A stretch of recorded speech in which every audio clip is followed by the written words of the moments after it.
A casi todos nos han contado la misma historia, que la agricultura fue el gran salto adelante de la humanidad, el momento en que dejamos atrás una vida precaria para empezar a construir la civilización.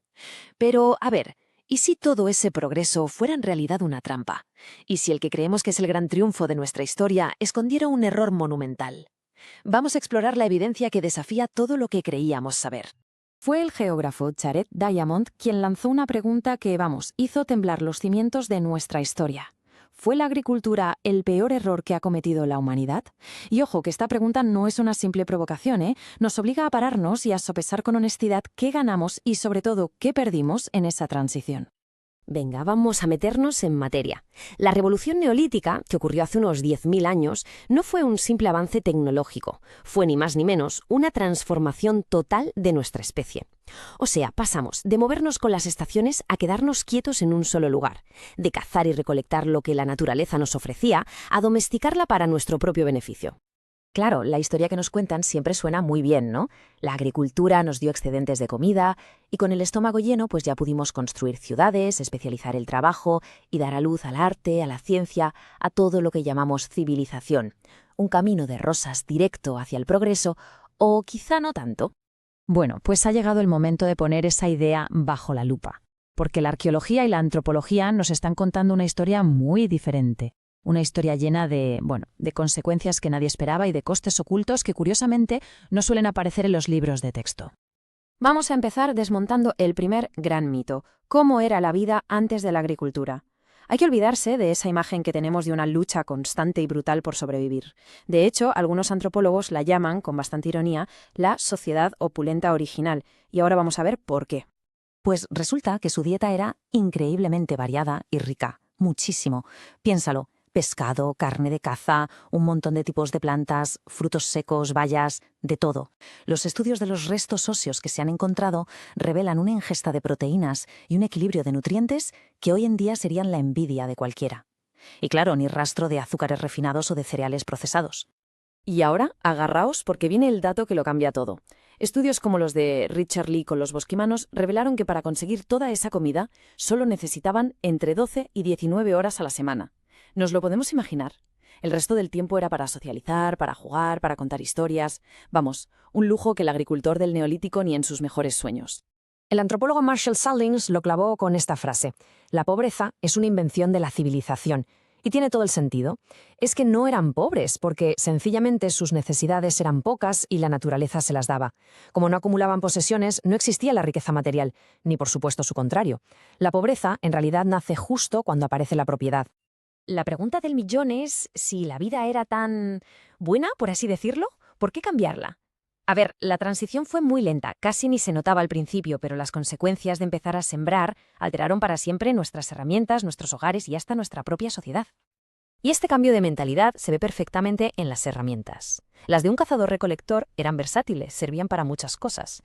En cambio, las del agricultor, se volvieron súper especializadas, diseñadas para una sola tarea y además una tarea agotadora y repetitiva: arar, segar, moler.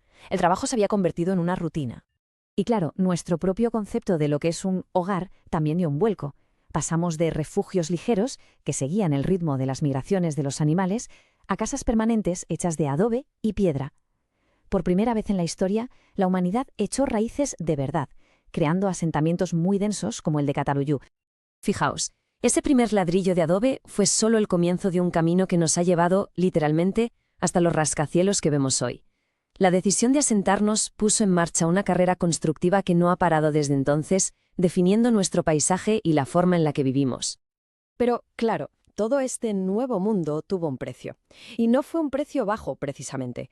Así que es el momento de darle la vuelta al disco y explorar la cara B de la revolución agrícola. Esos costes que la narrativa del progreso suele dejar en el olvido. Y aquí hay algo que no engaña: los huesos. Los esqueletos de los primeros agricultores nos cuentan una historia bastante desoladora, la verdad. Resulta que depender de muy poquitos cultivos, como el trigo, pues provocó una oleada de malnutrición. Aparecieron la anemia, las deficiencias de vitaminas y, por primera vez, a gran escala, las caries. Y encima, vivir todos juntos y apretados convirtió las aldeas en el caldo de cultivo perfecto para las epidemias. Para que nos hagamos una idea de ese impacto, podemos echar un vistazo a ejemplos de hoy en día.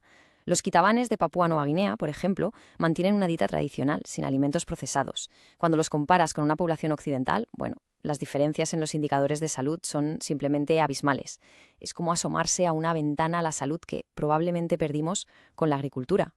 Claro, es que cuando tienes una casa y un trozo de tierra que no te puedes llevar a cuestas, aparece un concepto totalmente nuevo y la verdad bastante peligroso: la propiedad. El famoso "esto es mío". Y con la propiedad, como es de esperar, llegan los conflictos. Para gestionar estas nuevas tensiones sobre quién es dueño de qué tierra, del agua o de las herencias, surgieron los primeros códigos legales, como el de Hammurabi. El concepto de trabajo también cambió de la noche a la mañana, por así decirlo. Pasamos de las tareas variadas de un cazador a la monotonía agotadora del campo. Pero como un solo agricultor podía producir más comida de la que necesitaba, algunos pudieron dedicarse a otras cosas. Y así es como nacen los soldados, los sacerdotes, los burócratas y, por supuesto, una élite que no manchaba sus manos en la tierra, pero que la controlaba. Acababa de nacer la desigualdad. Y con todo esto llegamos al meollo de la cuestión. La agricultura no fue un simple paso adelante, sino una especie de pacto con el diablo. Aceptamos un trato que tenía beneficios enormes para la especie en su conjunto, sí, pero con unos costes terribles para la persona, para el individuo. Un intercambio cuyas consecuencias definen nuestro mundo de hoy. El balance final es una completa paradoja. Por un lado, es innegable que la agricultura permitió que nuestra población se multiplicara, y de ahí salieron las ciudades, la tecnología, el arte.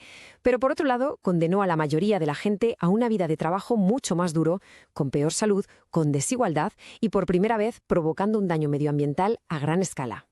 La lección que sacamos de todo esto es bastante profunda, y es que el progreso no es una línea recta que siempre va hacia arriba, hacia algo mejor. La agricultura fue una encrucijada que benefició a la especie humana como colectivo, pero muy a menudo a costa del bienestar de cada persona. Es un trato con consecuencias tan complejas que todavía hoy seguimos intentando encontrar el equilibrio. Y así volvemos al principio. Cuando miramos nuestros mayores desafíos de hoy en día, la desigualdad, la destrucción del medio ambiente, incluso algunas de nuestras enfermedades crónicas, es casi inevitable preguntarse: ¿serán estas las facturas pendientes de una deuda que contrajimos hace 10.000 años? ¿Justo en el momento en que plantamos esa primera semilla?